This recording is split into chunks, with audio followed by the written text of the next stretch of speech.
President of the United States, Governor List and Chick Heck.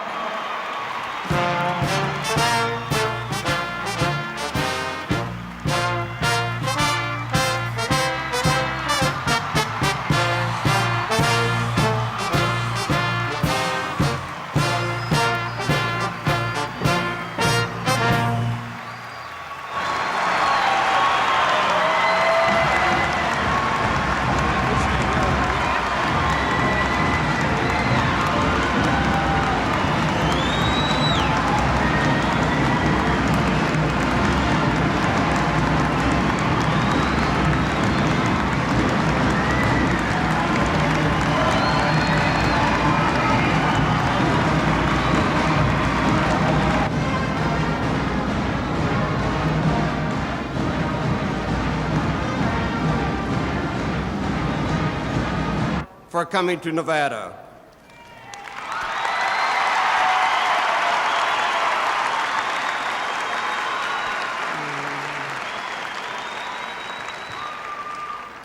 We are honored to have you here. Nothing could be more significant to the tourist industry of Las Vegas and Nevada than past. Before I formally introduce the ladies and gentlemen, the President of the United States.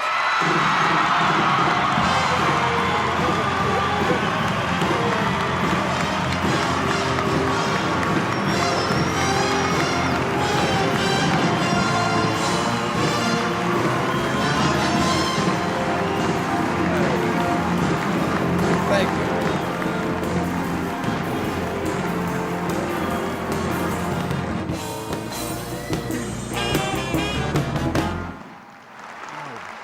Thank you very much. Well, wait till I go home and tell Nancy I played Las Vegas with Wayne Newton and Bob Goulet. I did play it once, back in a whole nother life. But I'm delighted to be here.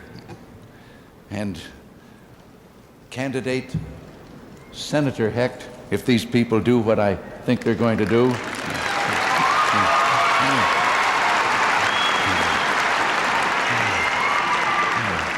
I thank you for your kind words, and I thank all of you for a great Western welcome. Governor List, Chick Heck, Peggy Kavnar, Barbara Vukanovich, it's an honor to be here supporting your candidacies, and it's a pleasure to breathe deep and know that Washington is thousands of miles away.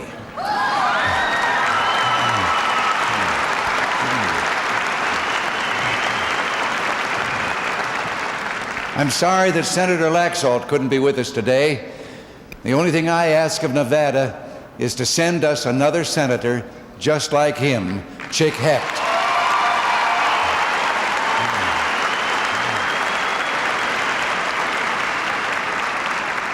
You know, some folks in the East don't really understand how ingrained the pioneer spirit is out here.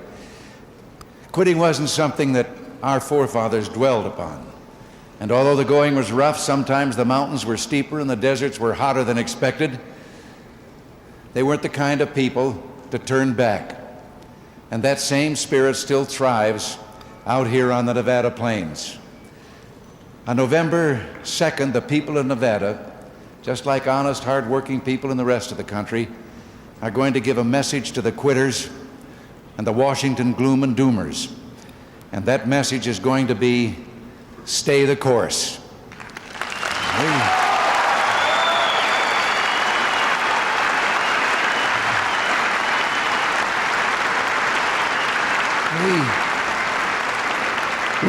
We charted a new direction because things were not right with our country. You know it, and I know it. And as much as some politicians want the American people to forget what it was like 2 years ago, we're not forgetting, and we won't go back.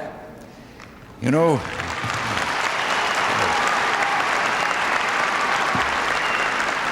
let me ask you, does anyone here really want to go back to the double-digit inflation of 2 years ago?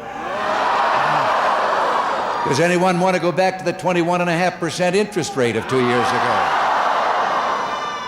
And does anyone want to go back to the runaway government taxing, spending, and borrowing that brought our country to the brink of disaster? Well, the running rebels are ready.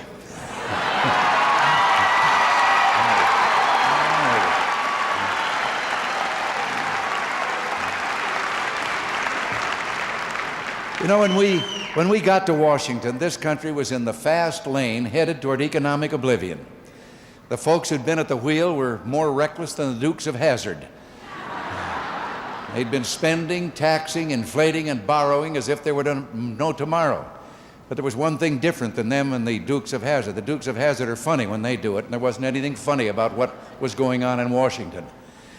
When you go into the voting booth on Tuesday, November the 2nd, think about what's being offered. Runaway spending is finally under control. We cut an annual growth rate of annual federal spending from 17% by almost 2/3, down to 6%. The opposition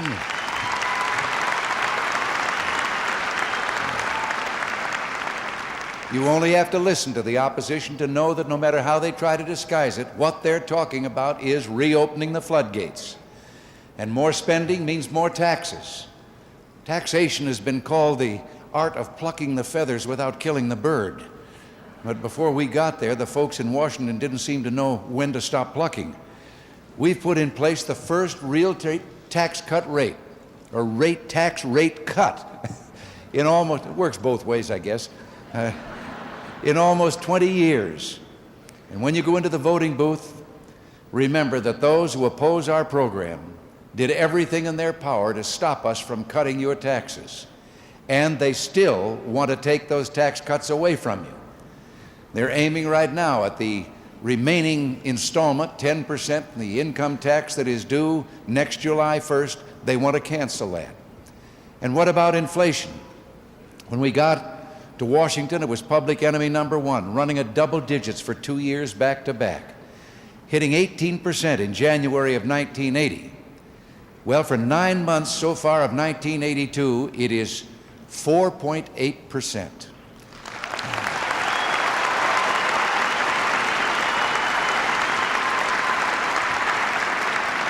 And you know, there's an interesting coincidence about that.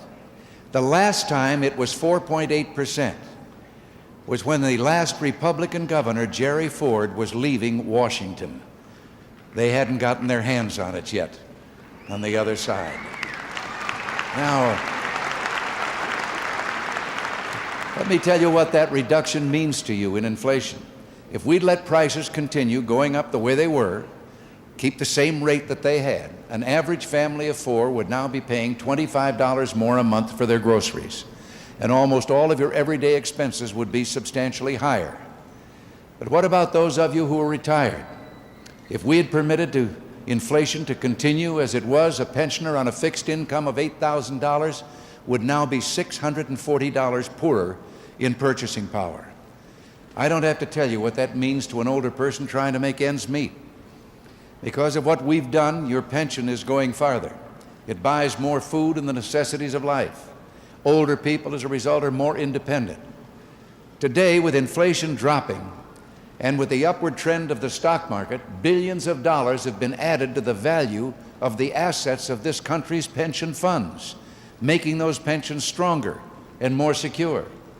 So when you go into that voting booth, remember that those who oppose our program would return to policies that produced one of the worst inflations in the nation's history. Do you want to pay more for groceries? Do you want pension money to be worth less? No.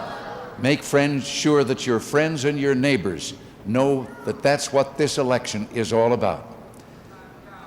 What we've done is I'll get to jobs.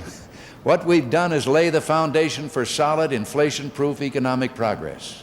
Yes, unemployment remains too high. It was too high when we got here. It'll be too high as long as there is one American who wants to work and can't find a job. But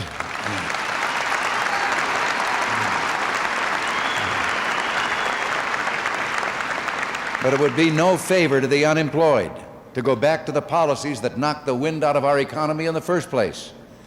We're building a lasting recovery that will mean real and lasting jobs. There are other industrial countries that have continued down that economic path that we left 21 months ago, and today they're far worse off than us, suffering both high unemployment and high inflation with little relief in sight. By contrast, America is heading into a period of growth and stability. All we need is the courage to stick with it and get the job done.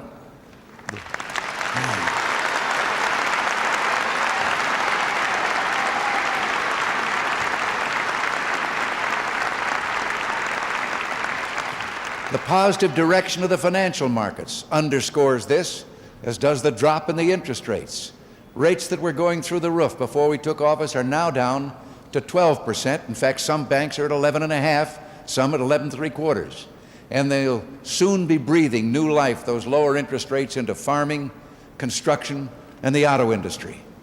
And those telling us that our program can't work, politicians who'd rather exploit our trouble than make things better, ought to realize that they're yelling down a blind alley. Their negativism is being drowned out by the ever-building buzz of economic recovery.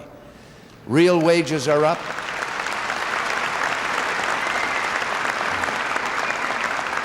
And in addition to real wages, retail sales are up, housing starts are up, the value of the dollar is up more than it has been in the last 10 years. Productivity is up. Research and development spending is up. Venture capital investments in small business are at a near record high.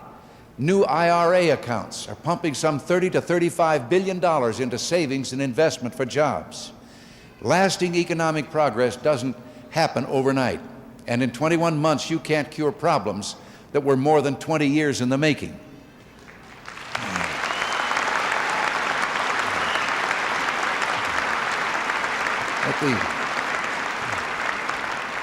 The gloom and doomers should wake up. The train's pulling out of the station and they're still complaining that the engine hasn't or wouldn't start. Those doing all the criticizing had their chance. In the 4 years before we got to Washington, they had it all. They had the whole enchilada. They controlled the presidency, the United States Senate, the House of Representatives, all the committees of Congress and the executive branch, and hundreds of agencies and departments. They virtually had a free hand, and all they could think to do with that free hand was stick it in your pocket.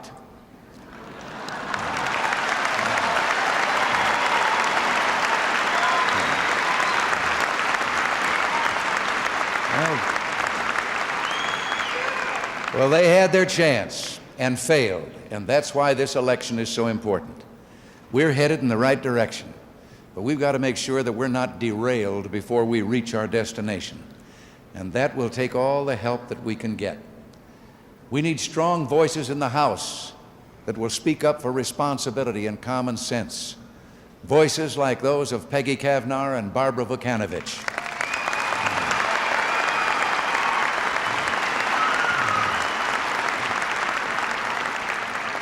They'll provide Nevadans with the responsible and articulate representation you deserve, and they'll give Tip O'Neill fits.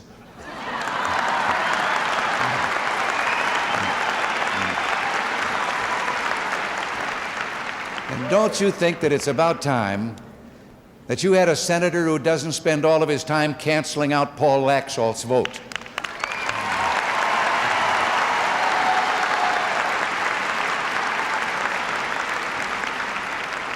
Chick Hecht will be a steady hand holding the reins, a man we can count on.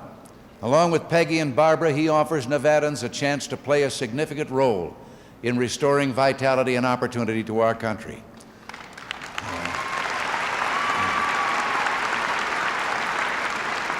And remember, this is not a fight between Republicans and Democrats. It's a choice between those who are building a better tomorrow versus those who only 2 years ago, when they held the reins of government, were suggesting that we should lower our expectations. Do you remember those litanies, those songs they gave us, that we'd have to learn to live with lower standards of living, that America's best days were behind us, we were entering an era of scarcity? And while putting our economic house in order, we've also taken the first steps to give back to the states and to the people the powers that have been usurped by Washington.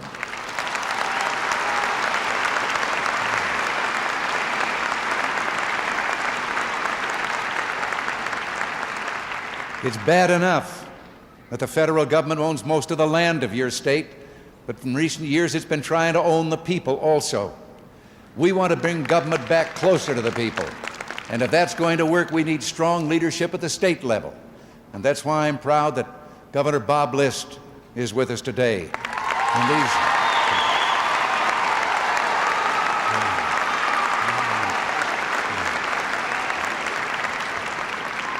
he and these other state office candidates, he's been a source of strength and encouragement in our efforts. Back when I was governor of California, I got into a habit of relying on governors from Nevada. We got along just fine. And I hope you'll re-elect Bob, because it's a habit I don't want to break.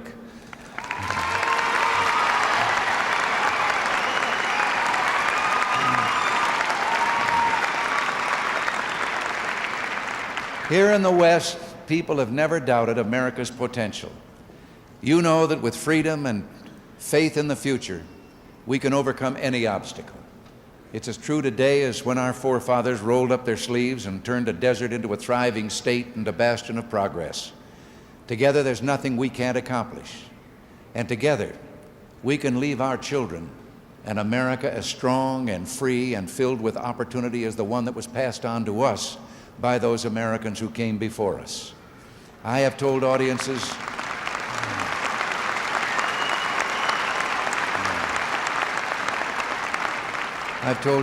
all across this country, and I'm so happy to see so many young people and youngsters out here today, because they're what this election is all about.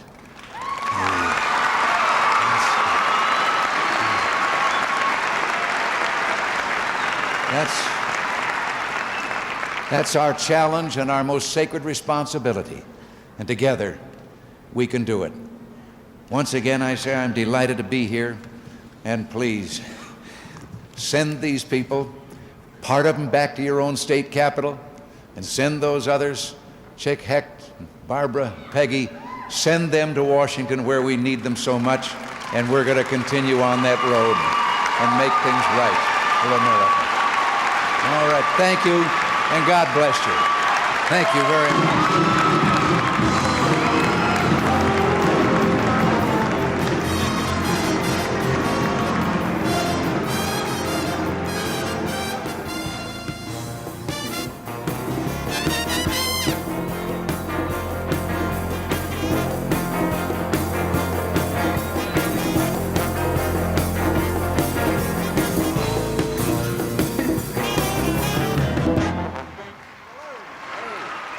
Ladies and gentlemen, the President of the United States.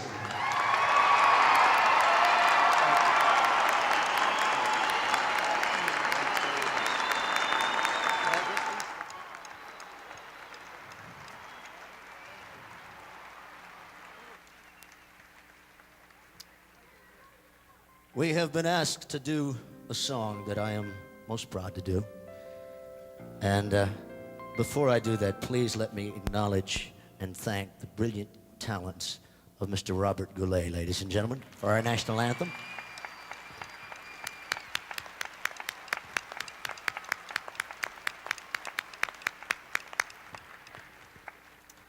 You know, a great man once said, and his name was and is President Ronald Reagan,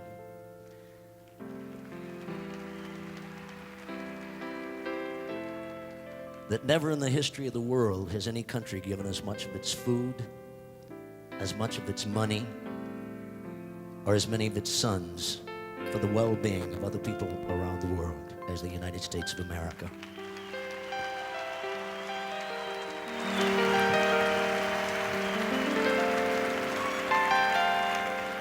I have often been accused of being a flag waver in a time in this country when waving the American flag is considered corny and trite. I admit to being all of that, and I'll be that the rest of my life, because there's no finer flag anywhere.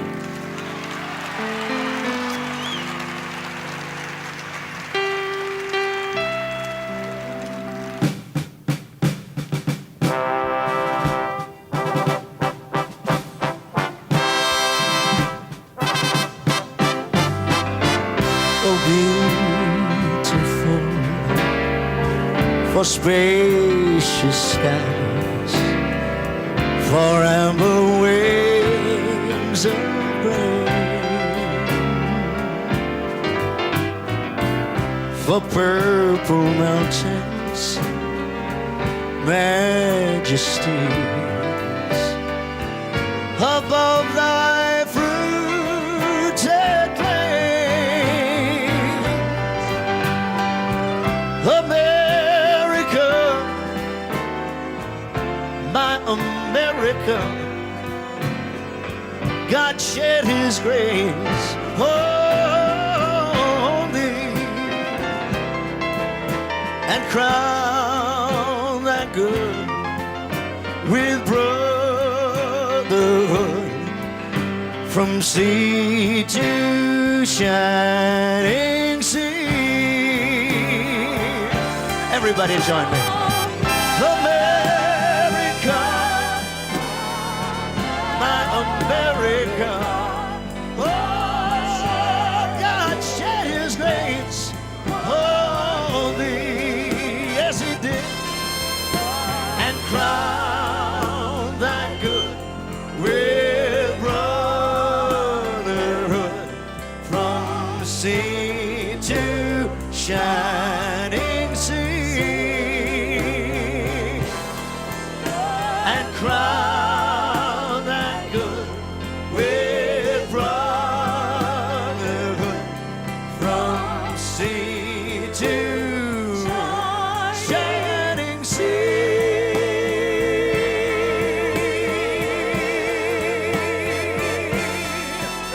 From sea to